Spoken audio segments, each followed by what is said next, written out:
एकजना राजाको सट्टामा 3 जना राजा भयो अरे।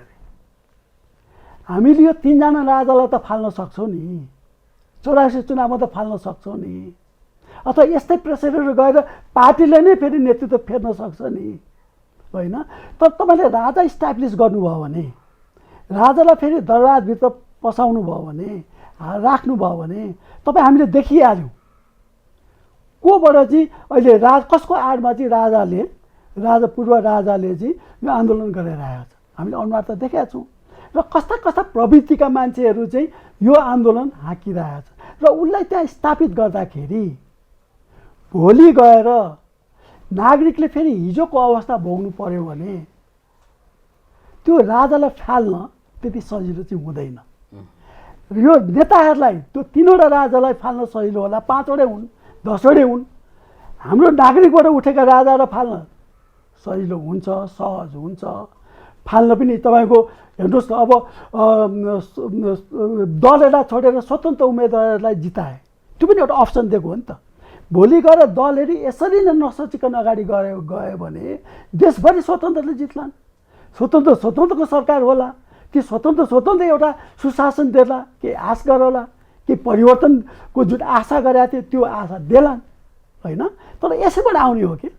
तर तपाईँले यदि जानेर नजानेर कसैको रिसको झोकमा तपाईँलाई मैले रिस फेर्दाखेरि अरू गलत निर्णय हामी नागरिकहरूले गऱ्यौँ भने भोलि हामीलाई त्यो बडो महँगो पर्छ। हेर्नुहोस्, बडो महँगो। किन त हामीले देख्यौँ। तर यही कुरा सडकमा गएका नागरिकलाई बुझाउन राजनीतिक दलहरू चुकिराखेका त छन् नि। सडकमा गएका मानिसहरू राजावादी भन्दा पनि नेपाली नागरिक हुन् भन्ने कुरा त दलहरूले बुझ्नु पर्यो। एकदमै बुझ्नुपर्छ। राजावादीहरू सबै छैनन् र थिएनन्। त्यो 15 गतेको जुन जुलुस हो नि, तपाईँ हामीले राजावादी यत्रो भएछन् भन्ने कुरा होइन। यो असन्तुष्टिको त्यो लहर हो।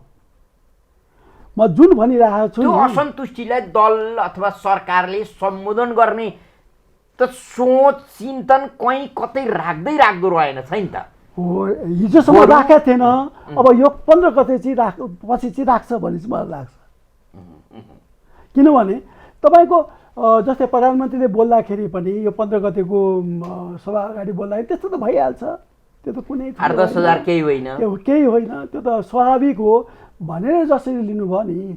त्यो राप्रपाले हिजो पाएको जुन मत हो, जस्तै तपाईँको स्थानीय निर्वाचनमा, जस्तै अब तपाईँको जमानै जफत हुने गरिकन उसको जसरी मत आयो, भर्खरै 1 वर्ष पनि भएको छैन, होइन? 5-6 महिना अगाडिको जुन जनताको जुन एउटा म्यान्डेट हो उपनिर्वाचनमा तपाईँले हेर्नुभयो भने त्यसमा त जनताको मत त छैन नि त, होइन?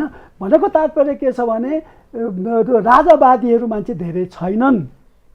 किनभने जनताको मत लिन त उहाँहरू राजावादी भएर गएको हो नि, यो उपनिर्वाचनमा पनि धर्मकै कुरा लिएर गएको हो नि, राजावादीको कुरा लिएर गएको हो नि। तर जनताले मत त दिएनन् नि। जनताले मत नदिनु भनेको कुरा के हो भने राजा अथवा तपाईँको यो हिन्दू धर्म को कुराहरूमा हामी साथ दिन्छौँ भनेको त होइन नि त। नभए त उहाँहरूले त्यही टाइममा यत्रो जनलहर ल्याउनेले तपाईँको स्थानीय उपनिर्वाचनमा ल्याउन सक्दैन थियो त, ल्याउँथ्यो नि त। त्यो हामीले मापनहरू गर्दाखेरि कहाँ मापन गर्ने भन्ने कुराहरू आउँछ। त्यसैले 15 गते उर्लिएको जुन भिड हो त्यो राजावादी भिड होइन। दलहरूले कम्तीमा सडकमा गएका नागरिकलाई राजावादी भन्ने दृष्टिकोणबाट हेर्न छोडेर आफू सुध्रिए भने तपाईँलाई चाहिँ हामी सुधार्न आएको हो अथवा तपाईँ फेरिनुहोस् भन्न आएका हुन् भन्ने बुझ्नु पर्यो। अब